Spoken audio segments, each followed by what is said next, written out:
네, 고성국 칼럼 보훈의 진심인 윤 대통령. 중도 견인은 이렇게 하는 것이다.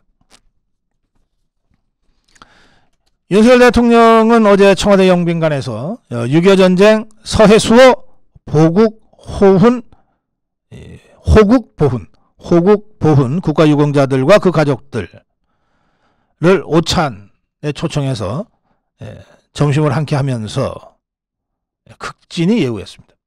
제복 입은 영웅 그리고 그 가족들이 국민으로부터 존중받고 예우받는 보훈 문화를 확산시켜 나가겠다.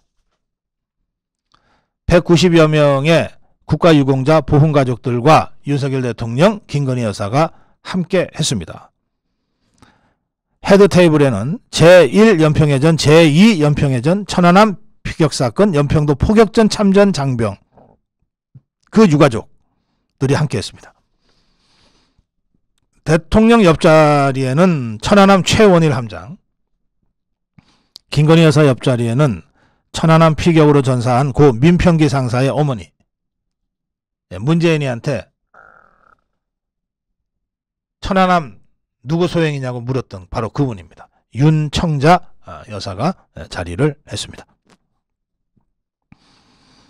또 역대 정부 처음으로 대통령 오찬에 대간첩 작전 전사자 유족들이 초청됐습니다. 이 밖에도 3월에 인명구조 중에 순직한 고 성공일 소방교에 부친 성용묵님, 그리고 18개 보훈단체장, 모범회원 등 국가유공자 보훈가족들이 초청돼서 오찬을 함께 했습니다. 이 자리에서 이제 윤석열 대통령은 최원일 함장한테 힘든 시기를 보냈을 텐데 어려운 발걸음을 했다.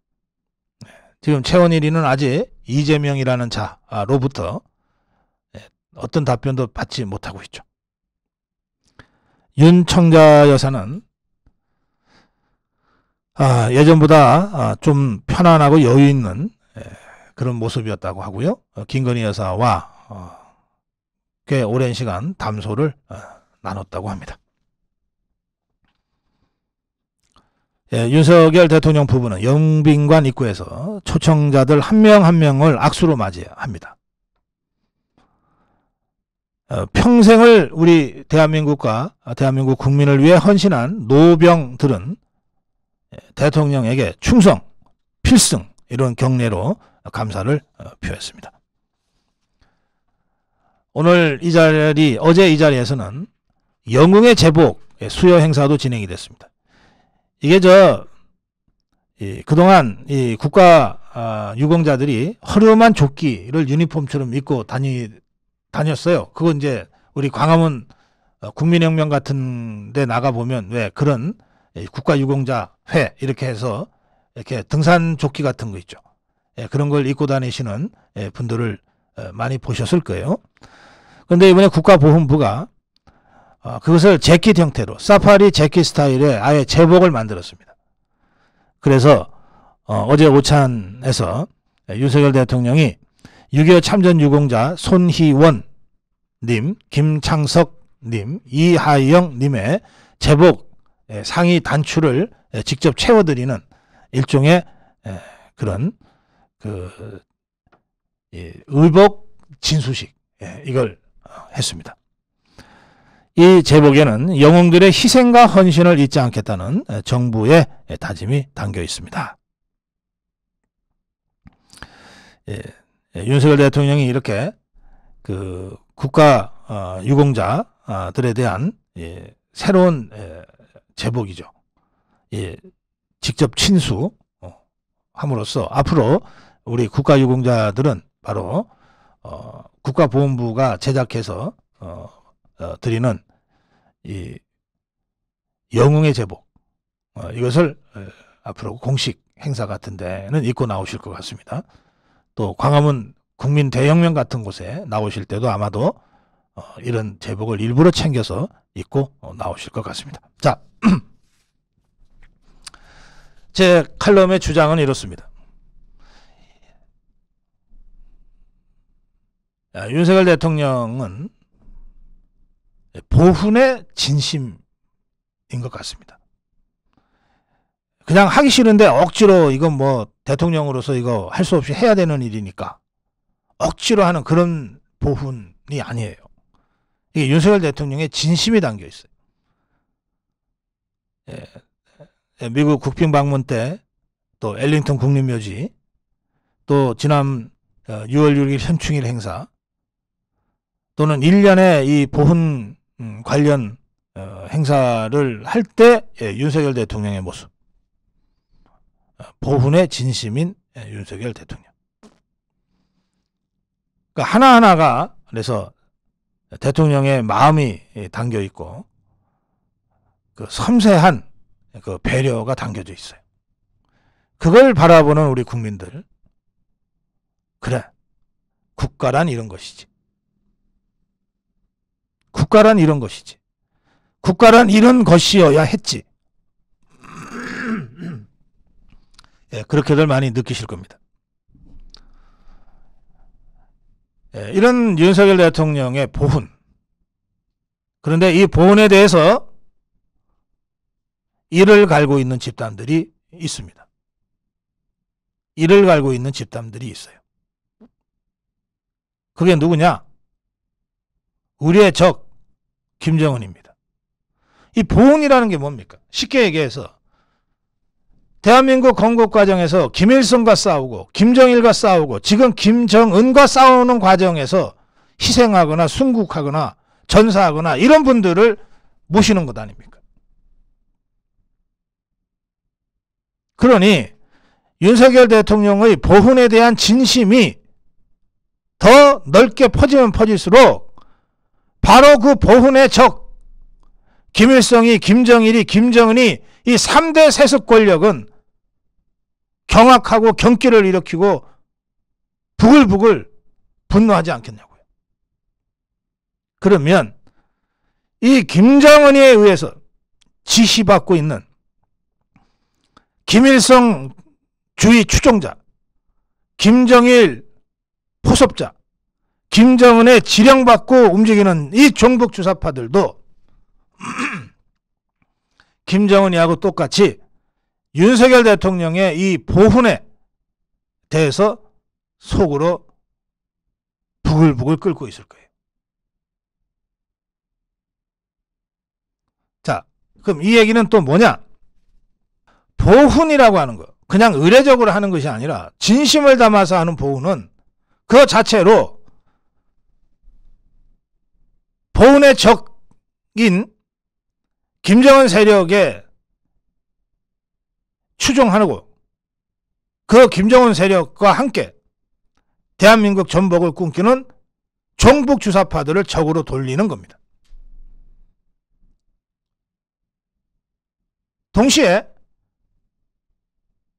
이 보훈에 공감하는 절대 다수 대한민국 국민들을 우리의 편으로 만드는 것입니다.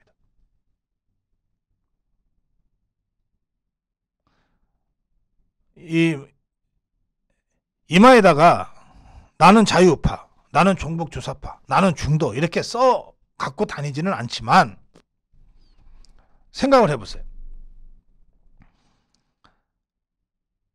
대한민국의 이 종북주사파들은 지금 윤석열 대통령의 이 보훈에 대해서 이를 갈고 있을 거예요. 속으로. 겉으로는 감히 표현을 못하지만. 아, 저 자리에 우리 혁명 영웅들이 모셔져 있어야 되는데. 그러지 않나요? 그러지 않겠습니까? 아, 저 자리에 박헌영이가 있어야 되고 모셔져 있어야 되고 4.3을 일으킨 김달삼이가 저 자리에 모셔져 있어야 되는데 그렇지 않겠냐고요. 이 좌파들 입장에서는. 그럼 종북주사파들은 그렇다 치고 우리 자유파는 뭐 말할 것도 없죠. 문제는 중도인데 중도한테 한번 물어보세요. 윤석열 대통령의 보훈에 대해서 어떻게 생각하냐. 100이면 100사람 꼭 필요한 일이고 잘하는 일이다. 이렇게 답변할 겁니다. 그 중도가 대한민국 중도인 한 그렇습니다.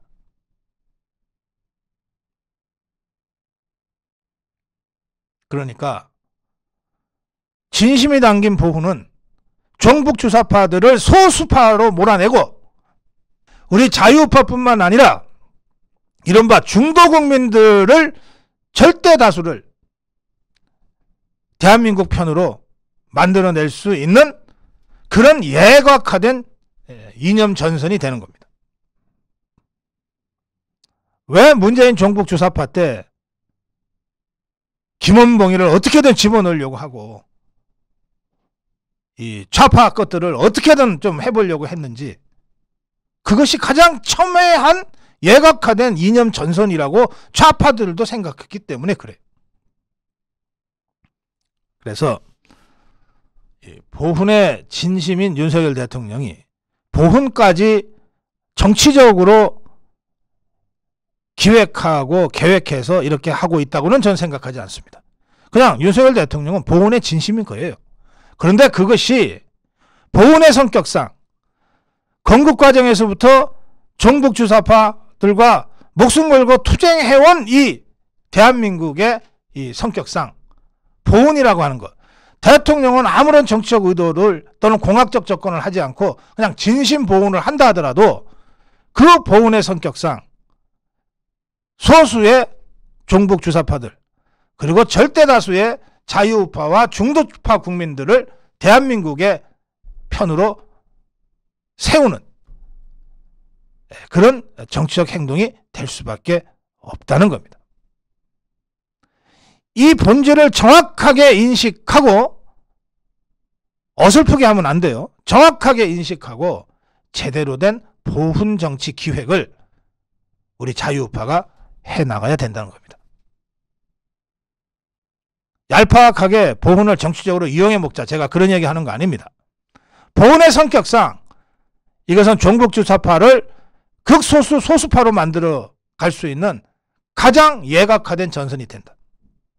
그리고 중도하고 개념 없이 실체도 없이 쫓아다니는 것이 아니라 그야말로 대한민국 중도라면 이 보훈이라는 예각화된 전선 속에서는 대한민국의 주류라고 하는 것을 다시 생각하고 정체성을 다시 다듬을 수밖에 없는 그런 정치 구도라는 겁니다. 따라서 이 보훈의 이런 이념적 정치적 성격을 정확하게 이해하고 꿰뚫고 그에 상응하는 수준 높은 보훈 정치 기획, 이것을 우리 자유우파가 고민하고 실행해야 된다. 고성국 칼럼이었습니다.